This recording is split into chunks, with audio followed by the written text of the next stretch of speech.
Streaming live now on News8000.com. You're watching WKBT La Crosse. This is News 8 Now, this morning. Good morning, everyone. I'm Alexandra Carter. I'm Derek Sibley. It is Wednesday, October 25th, 2023. Sounds like we need to enjoy these milder temperatures before we just dive straight off the cliff. Yeah, exactly. We got a big cold front moving through, Yes. so that's going to really knock down our temperatures quite a bit. So get ready for what will be feeling like winter as we head into the next several days, and we'll get to that in a second. But right now we're tracking just maybe some light showers overnight over the last 6 hours. We did have a pretty good line of showers that moved through, but as they moved through, they weakened quite a bit. Now we're just left over with mainly cloudy skies. Temperatures are into the 50s and 60 degrees in La Crosse, 52 now in Eau Claire, 58 Black River Falls. Winona is currently at 59, Sparta at 62 degrees. So as you can see throughout the day, we're just going to be looking at a mainly cloudy day with temperatures mainly into the low 60s early in the morning and then in the mid 60s here as we head into this afternoon with mainly light winds for us to work with. You could run into a light shower or two for the morning walks, but otherwise just expect a mainly cloudy afternoon and also a mainly cloudy evening here for those walking conditions. Stay tuned. I'll have a check on your schoolcast plus a check on your full weather forecast coming up in a few minutes. I'll time out our next best chance of rain as well. Alexandria?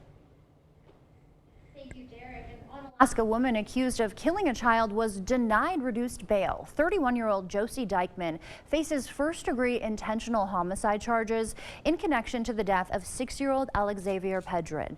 Dykeman's attorney argued to have her $250,000 bond lowered. Her bond was originally $1 million. That was reduced during an August bail bond hearing. Dykeman's attorney argued she couldn't afford her bond. He also requested she be released to Ophelia House, which is a program designed to keep non-violent women out of jail. Dykeman is set to next appear in court in January. A woman is facing homicide charges after a fatal intoxicated driving crash that killed a 25-year-old man and severely injured 2 children in Onalaska. Police arrested 24-year-old Savannah Myers for homicide by intoxicated use of a vehicle. She's also charged with injury by intoxicated use of a vehicle, OWI causing injury, and OWI third offense. Police said responders found a vehicle down a steep embankment near the 4200 block of Kinney Cooley Road on Sunday. 25-year-old Joshua Hernandez was thrown from the vehicle during the crash and died at the scene.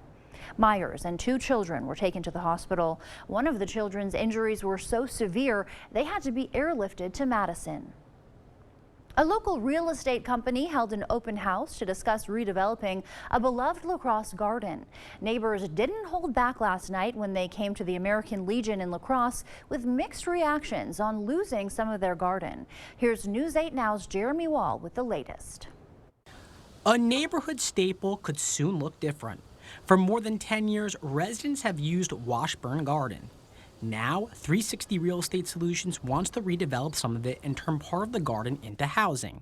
Randy Magno started the garden. He's fine with a portion of it being gone. We're losing a portion of the garden. We're still going to have about 20 garden plots, which, you know, the more you have, the harder it is to care for. Right now, the garden is owned by Mayo Clinic. In spring 2022, Mayo decided to sell it after realizing they didn't need the land. After hearing input from locals, 360 Real Estate Solutions decided to use the space to develop more housing. The top request or top identified need was housing and more housing. And so, you know, this really checks that box, right? Providing medium density housing, which is in alignment with the city's recently adopted comprehensive plan. Rebecca Hock-Dietz has been using the garden since it opened. She doesn't want to see the garden redeveloped. Well, it will be very sad for the neighborhood. I think they could develop all the lots along 10th Street and just leave the garden alone. 360 Real Estate Solutions is confident though housing is the right choice, but neighbors are still having mixed feelings of losing some of the garden. 360 Real Estate Solutions hasn't closed on the property yet. Novak says they hope to buy it by December and start construction next year. Scams. It's something everyone has probably fallen victim to at some point, unfortunately, but two local groups are trying to change that. The Better Business Bureau and AARP are working together to raise awareness about scams. Yesterday, they held a scam jam for seniors. Presenters shared different fraud prevention tips and how to avoid scams. One organizer said it's important to discuss tips on avoiding scams because in not doing so, scammers get the upper hand. But that plays right into the scammers' hands. They need their victims to be isolated. So the more everyone here today can talk with the people they trust about money, the more protected we're going to be together. Hoppala says an easy way to identify a scam is the form of payment being requested. If someone's asking you to pay in cash, gift cards, wire transfers, or even cryptocurrency, it's likely a scam. If you have fallen victim to a scam, make sure to report it to the Federal Trade Commission. Reporting a scam to the FTC not only helps the agency track different scamming techniques, it also may help with ongoing scam investigations. A new police officer is joining the force at the Jackson County Sheriff's Office. K-9 Oakley, there she is, will help investigators locate missing persons and track down suspects in criminal cases. Oakley is 7 months old and comes from Bluegrass Bloodhound in Kentucky. Jackson County was able to get Oakley with grant funding from the Jimmy Rice Center. Happening today, the Tomah VA Medical Center is hosting an Oktoberfest event. The event will be held at 1:30 this afternoon in the Veterans Hall, Building 455. All veterans are welcome and invited to attend the free event. It'll feature music by Brian and the Mississippi Dutchmen, and refreshments will also be offered. Students at UWL's College of Arts, Social Sciences and Humanities have a new space to learn the latest in media technology. News 8 Now's Shaquille Davis got a look inside the university's brand new Communications and Media Lab. This is the grand opening of the Communication and Media Lab. It's a new day at the University of Wisconsin-La Crosse. We have to keep pace with what's happening in the professional world, and we can help our students do that in this space. The university is welcoming students to its new media lab. It's a state-of-the-art facility designed to teach students new and emerging digital media technologies. Things like podcasting, digital filmmaking, virtual reality, and of course, generative AI. UWL media professor Taylor Miller says students need to adapt to what's going on in the real world. The idea is to give students a lot of different kinds of experiences utilizing a new media sphere that is changing faster than ever before. Junior Ellie Davis says she's been waiting for this moment since she was a freshman. I was told that this lab was going to be opening up, and that was kind of a really big factor of why I wanted to come to UWL. Ellie wants to be a news reporter after she graduates. She hopes that this new lab will bring her one step closer in fulfilling her dreams. We are able to reserve time in the lab to work on our projects, so I've already utilized that quite a bit in the last month. I already have been using Adobe Design, Photoshop, so I think that's going to help me a lot in my career. In La Crosse, Shaquille Davis, News 8 Now. The funding for the new lab came from both the university and the dean's office in the College of Arts, Social Science and Humanities. Still ahead on your morning news, for those of you who don't like needles, you may soon have another way to get your flu shot. We'll take a look at a new nasal flu vaccine that may soon get approved by the FDA. And open enrollment for healthcare coverage is just 1 week away. We'll take a look at what you need to look out for when finding the best insurance coverage to suit your needs. That and more coming up this morning. Every morning we send you to break with something to put the good in your morning, but with Halloween right around the corner, we're doing things a bit differently this week. So rise and shiver. Here's a little something to put the spooky or creepy in your morning. If you're anything like me, this next story will definitely give you the creepy crawlies. Major pest control company Orkin has released its list of the rattiest U.S. cities. If you thought someplace far like New York City or LA would take the top spot, unfortunately, you're incorrect. Turns out the #1 city is a little closer than you may think. For the 9th year in a row, Chicago has been named the rattiest city in the nation. Los Angeles came in second and New York City took third. Orkin's rankings are determined by the amount of new residential and commercial rodent treatment services. Don't go anywhere. Your consumer News 8 at News 8 Now this morning is just after the break.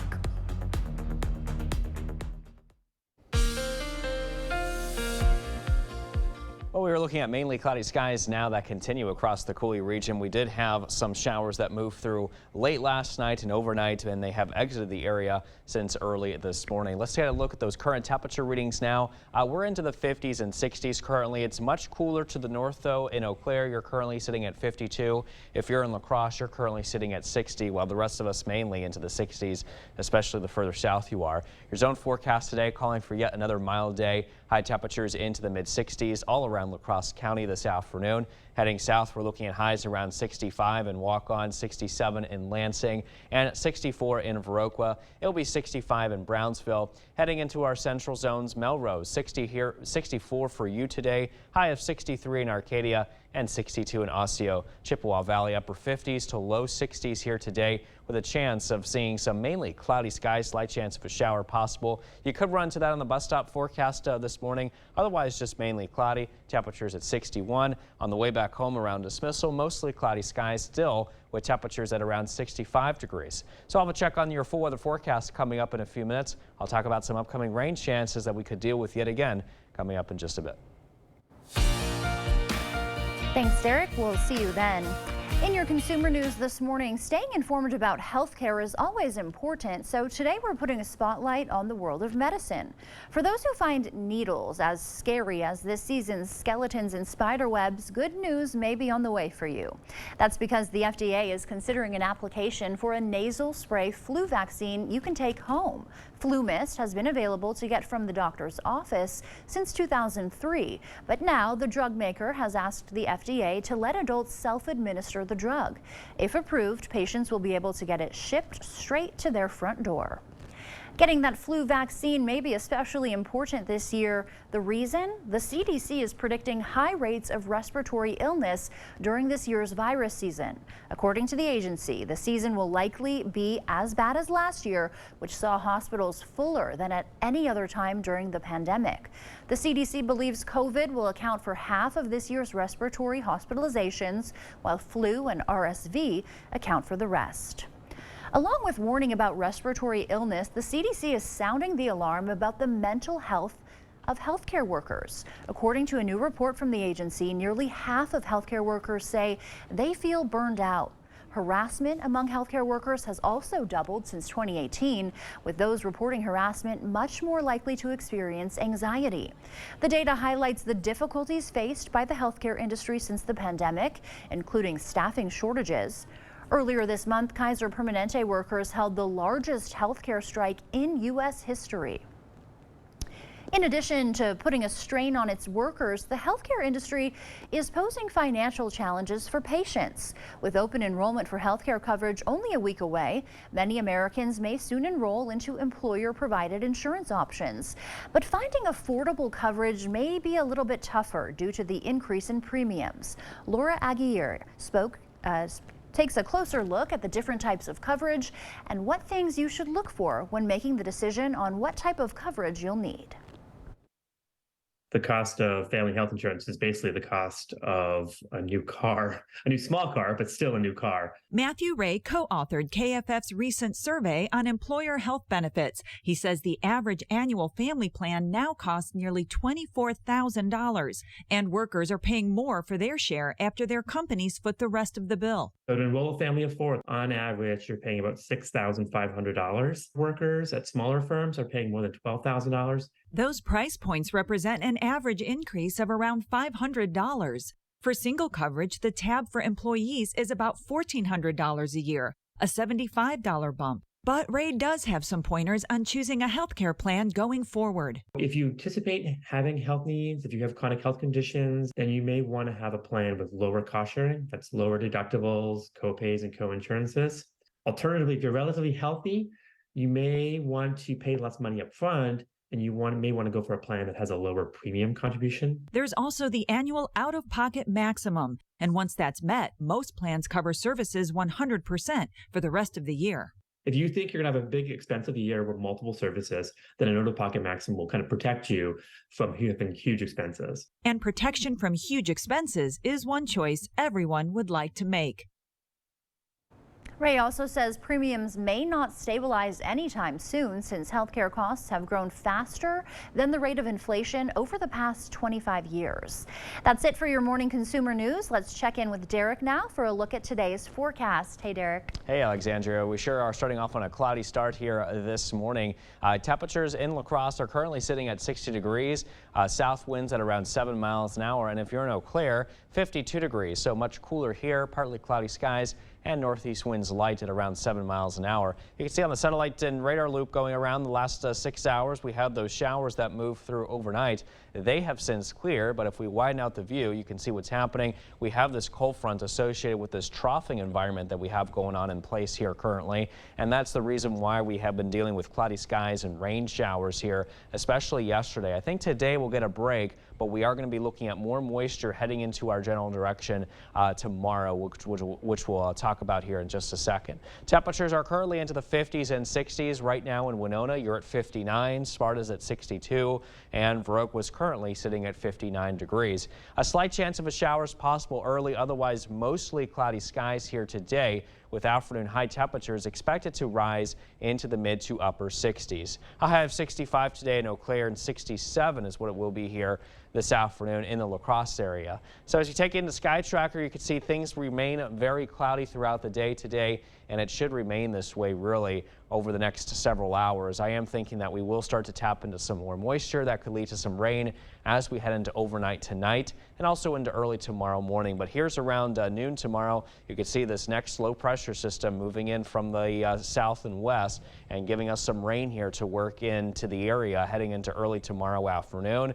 As the system continues to move across the area, we'll continue to feed moisture here. I think by 9 o'clock we start to end here with most of the rain, followed by some more showers beginning to move in as we head into early on Friday morning. And then by that point, after that, we're going to be behind a cold front, a very strong front, and that's going to really drop our temperatures down quite a bit as we head towards the end of the week. Here's Friday at 5 o'clock, just looking at some few clouds. Much colder temperatures, though, begin to settle in after that. Check out the 8-day forecast here coming up. Our highs drop into the 50s on Friday and then the 40s as we head into this weekend. And in fact, we could be talking about highs into the upper 30s on Monday and Tuesday. And yeah, you are definitely going to be looking at a possible chance of seeing some snow on Saturday. We'll keep our eyes on that depending on how cold those temperatures can get with the leftover precipitation moving in from that unstable environment here as we head into early on Saturday. So we'll keep our eyes on that. Our low temperatures also drop into the 20s and low 30s heading into this weekend and next week. Stay tuned. We're back with much more news and weather still to come on News 8 Now this morning. For now, we're sending in a break with a look what happened on this day in history for October 25th. We'll be right back.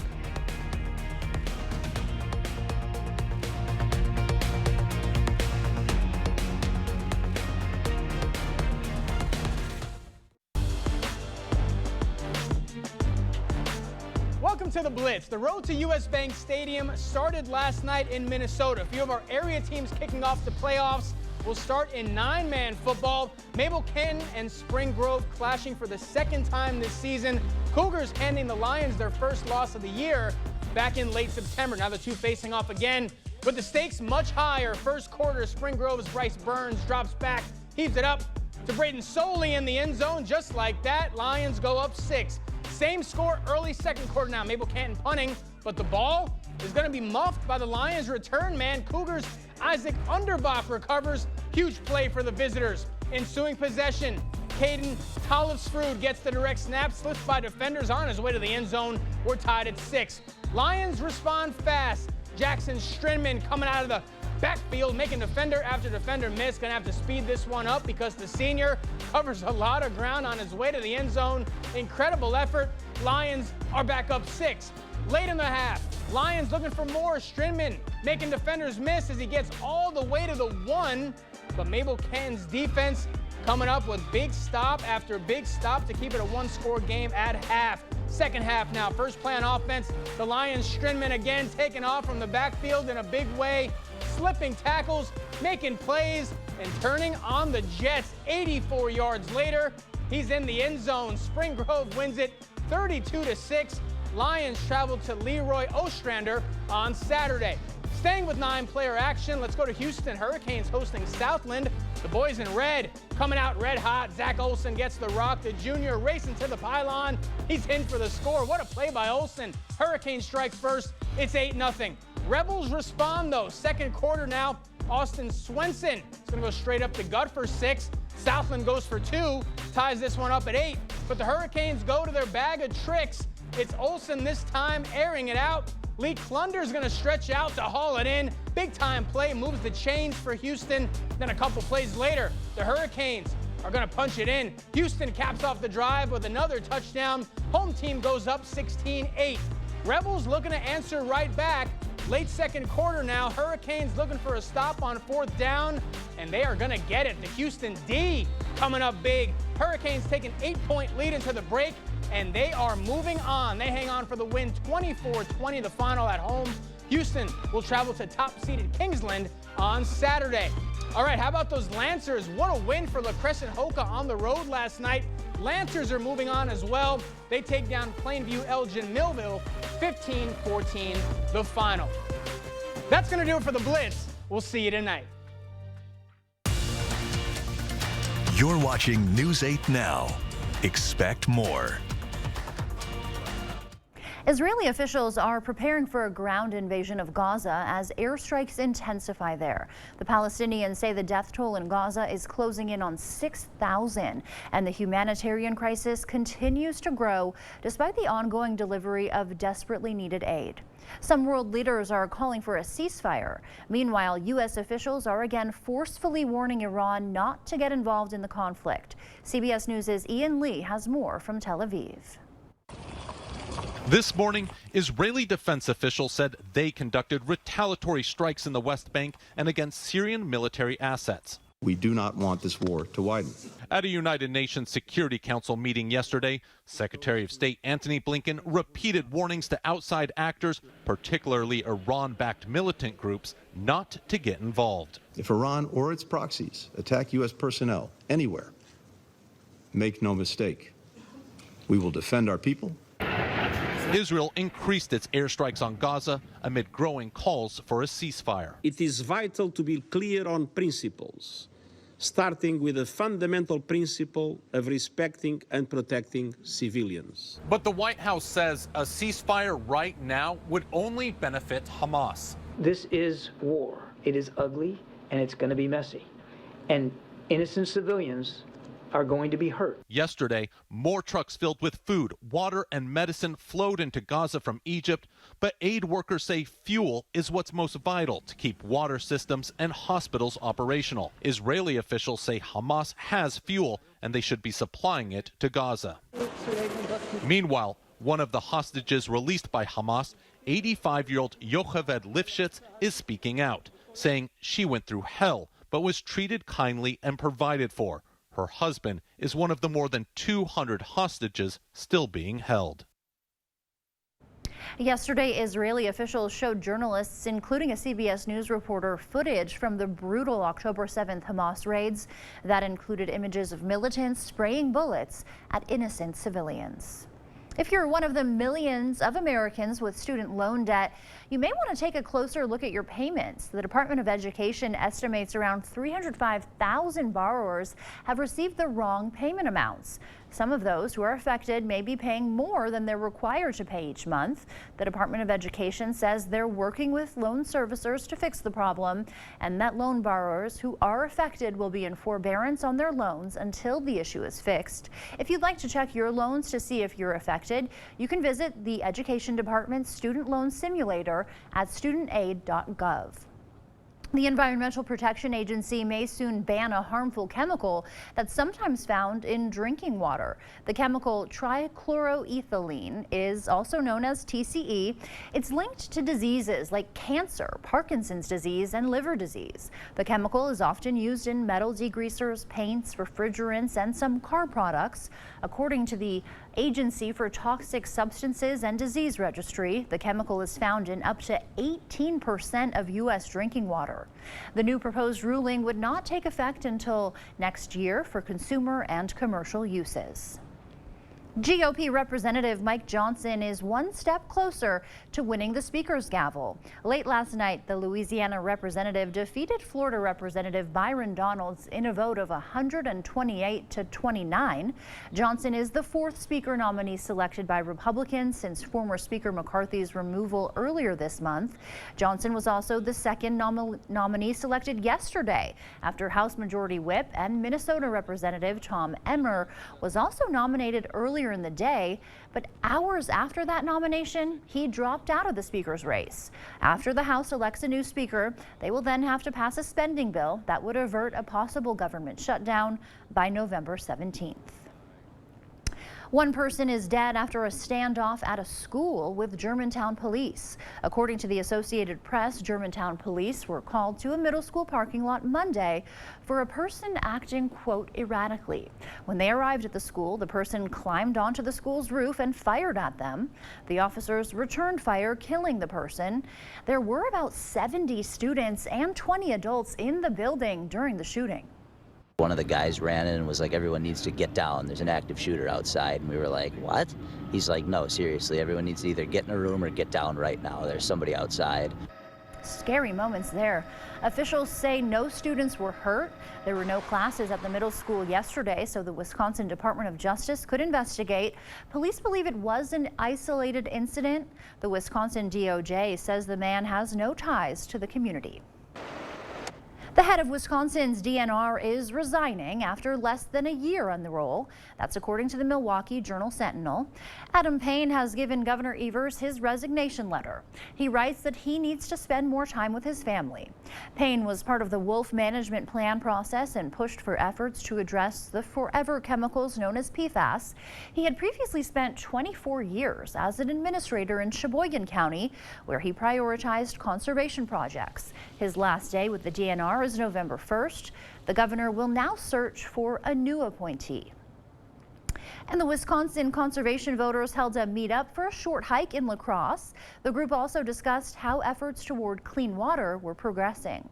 Development and events manager Philip Gorman referenced the area's PFAS issue, saying it's been an intense time for those who care about conservation and clean water.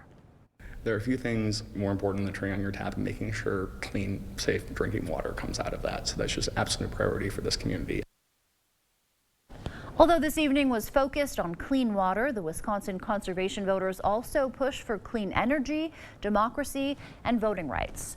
Partnering with the Nature Place, attendees also heard from their conservation efforts.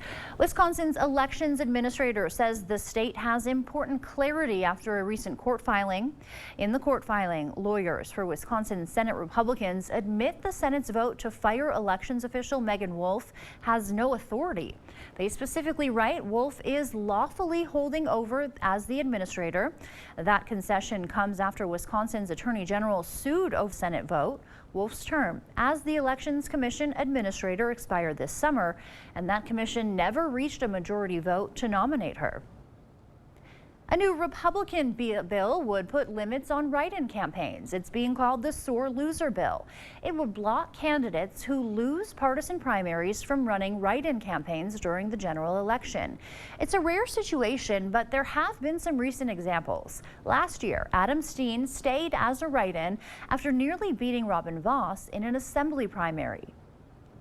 Nearly every U.S. state is suing Meta, the parent company of Facebook and Instagram. Wisconsin's Attorney General has also joined that lawsuit, which claims the company knowingly designed its apps to be addictive and harmful to children.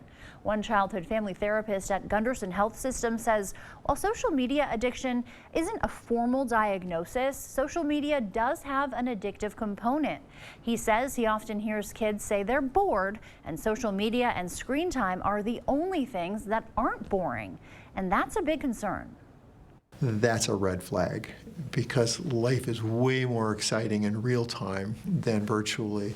It's just not as predictable, and that's the problem. Reland recommends parents with young children hold off on giving their kids access to social media until they're much older.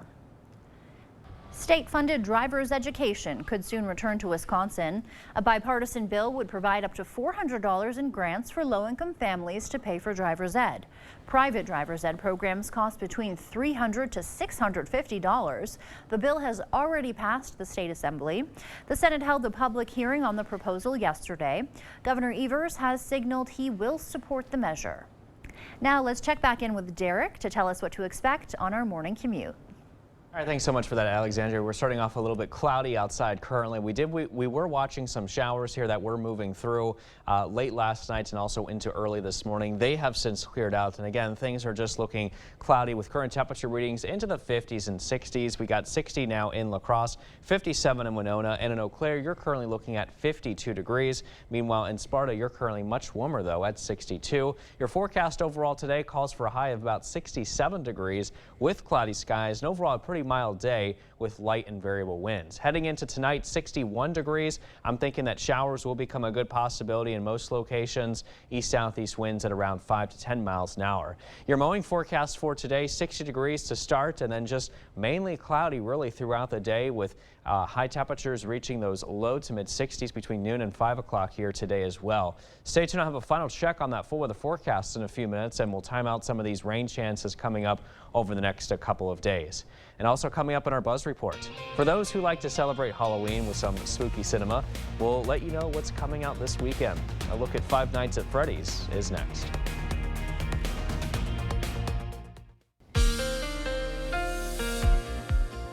Off to a quiet but also cloudy start currently in La Crosse. Temperatures are currently sitting at 6 degrees. South winds light at around 7 miles an hour. If you're in Eau Claire, you're looking partly cloudy here. Temperatures are roughly 52 and northeast winds light at 7 miles an hour. Late last night, we were tracking some showers that moved through, but as they continue to move through the Coulee region, they did begin to wind down, especially earlier on this morning. And now we're just left over with the cloud shield associated with those showers. Back towards the west as we're seeing mainly cloudy skies in association with this cold front, which is also, by the way, associated with a very big trough of low pressure in the atmosphere that's currently settling into the upper Midwest, pumping in a lot of cloud cover and rain showers. Speaking of rain, here's most of it now positioned well to the east. We're going to see more, though, coming over the next few days, which we'll get to here in a second. Temperatures right now into the 50s and low 60s. And as we take a look now at your day planner, you may run to a light shower or two, but I think for the majority of the day, skies are just looking mainly cloudy with afternoon high temperatures today expected to reach the 60s. It'll be 65 in Eau Claire and a high of 67 degrees this afternoon in La Crosse here today. So cloudy skies will continue throughout the afternoon here and also into this morning. Taking you into tonight, I think that's when we start to increase the rain. We're going to start to increase the moisture as a trough of low pressure once again begins to intrude the environment. Here it is moving into the area as we head into early tomorrow afternoon especially. That's when we're going to start to see some rain, and it could become heavy at times as it continues to move in our general direction there, as you can see, lasting through tomorrow night. By 9 o'clock, though, I do think that we'll start to see some improvements in the rain, probably not as heavy. We'll see another round of showers begin to move through, though, as we head into Friday morning. And then after that, behind this cold front, it's going to get pretty cold. We're going to be looking at a big shot of cold air moving in, and it's going to feel a lot more like the end of November into early December here. Look at the temperatures dropping, especially as we head into this weekend. We're looking at high temperatures dropping into the low to mid 40s, maybe a little bit of some snow as we head into Saturday as well from some leftover precipitation. We'll keep our eyes on that. That will be the first of the season if that happens, so we'll watch for trends on the models there.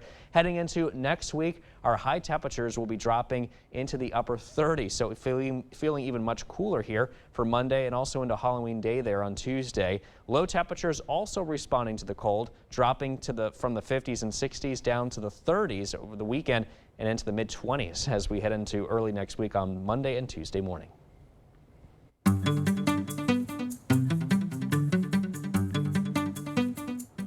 In our morning Buzz Report, we'll take a look at some upcoming movies. Freelance is an action comedy coming out this week. The film stars Alison Brie as a journalist who hires an ex-Special Forces soldier played by John Cena to protect her when she interviews a ruthless dictator. I'm with the president of a country in the middle of a coup. This is the scoop of a lifetime. You gotta be alive to have the scoop of a lifetime. Director Pierre Morel has praised both stars for their comedic timing. The film also stars Juan Pablo Raba and Christian Slater. Freelance will hit theaters on Friday. We're going to have so much fun together.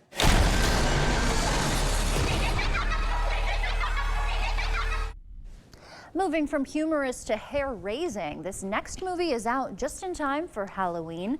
Based on a popular video game franchise, the movie follows a guy who gets more than he bargained for when he takes a job as a night security guard at a local pizzeria. Starring Hunger Games alum Josh Hutcherson and Elizabeth Lail from Netflix's hit series You, Five Nights at Freddy's is a Universal Pictures production.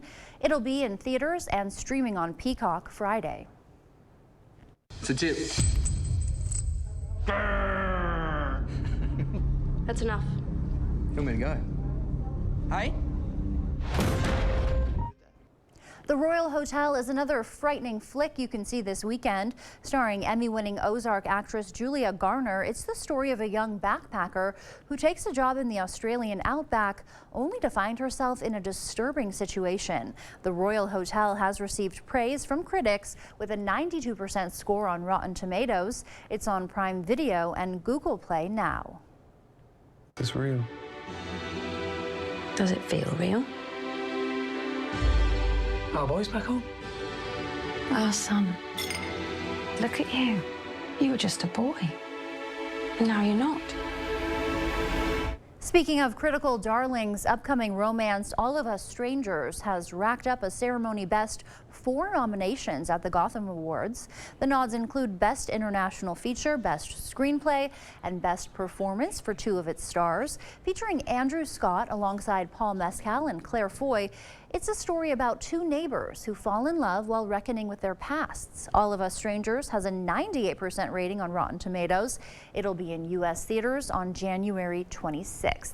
So I know you said you were looking forward to Five Nights at Freddy's, which is based on a video game. And I Are you didn't know. familiar with that? Okay. No, I did not neither know. was I. Yeah, so that will be interesting to note, to kind of watch and see. Yes, Yeah. yes. 'Tis the season for horror movies. I was for watching sure. a trailer of that. I'm like, oh man, that looks creepy. Looks good, yeah. So Do you have a favorite Halloween or scary movie? I think there was it Nightmare on Elm Street, right? Yeah, Isn't that a Halloween that's a classic. movie? Yeah, I think okay. so, yeah. Someone else was talking about that the other day, so I'll have to check that one out. Yeah, definitely. And before we head to break, it's time to take a look at today's Who's 8. All right, so Lillian is turning 8 today. Now, she loves being independent and looks up to her big sister. Calvin is also turning 8. He loves playing football and soccer. He also likes to do math. Oh, so we got a mathematician in the building A here. smart guy, yeah. If you know a special someone turning 8 weeks, 8 months, 8 years, 18, 80, or 88 years old soon, we'd love to feature them. That's right. Just upload their photo to our website, news8000.com, and look for the Submit Pictures button under the Home tab. Stay with us. We have everything you need to know today. In 5 minutes or less, your Morning News Now is up next.